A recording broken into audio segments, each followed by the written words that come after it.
ನಮಗೆಲ್ಲರಿಗೂ ಗೊತ್ತಿದೆ ವಯನಾಡಿನಲ್ಲಿ ನಡೆದಂತಹ ದುರಂತ. ತಾವು ಈಗಾಗಲೇ ನೋಡಿರ್ಬೋದು, ಒಂದು 65-70 ಮಂದಿಯನ್ನು ಒಂದೇ ಜಾಗದಲ್ಲಿ ಹೂತಿಡಲಾಗಿದೆ, ಡೆಡ್ ಬಾಡೀಸನ್ನು.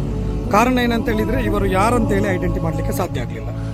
ಕೇವಲ ಇವರಿಗೆ ಈಗ ಸಿಕ್ಕಿದ್ದು ಒಂದು ನಂಬರ್ ಮಾತ್ರ.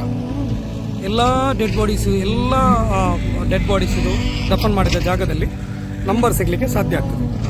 ಈ ವಿಡಿಯೋ ಮಾಡುವ ಉದ್ದೇಶ, ನಾವು ಜೀವಂತ ಇರುವಾಗ ನಾವು ಕಚ್ಚಾಟದಲ್ಲಿ ಇರ್ತೇವೆ, ನೀನು ಮುಸ್ಲಿಂ, ನೀನು ಹಿಂದೂ, ನೀನು ಕ್ರಿಶ್ಚಿಯನ್ ಅಂತ. ಆದರೆ ಇಲ್ಲಿ ನೋಡಿ, ಇಲ್ಲಿ ಅದು ಒಂದು 65-70 ಜನ, ಯಾವುದೇ ಜಾತಿ ಅಂತ ಗೊತ್ತಿಲ್ಲ, ಖಾಲಿ ಅವರಿಗೆ ಗೊತ್ತಿರೋದು ಅವರು ಮನುಷ್ಯರಂತ ಮಾತ್ರ. ಇಲ್ಲಿ 70ಗಿಂತ ಹೆಚ್ಚು ಬಾಡಿ ಇಲ್ಲಿದೆ.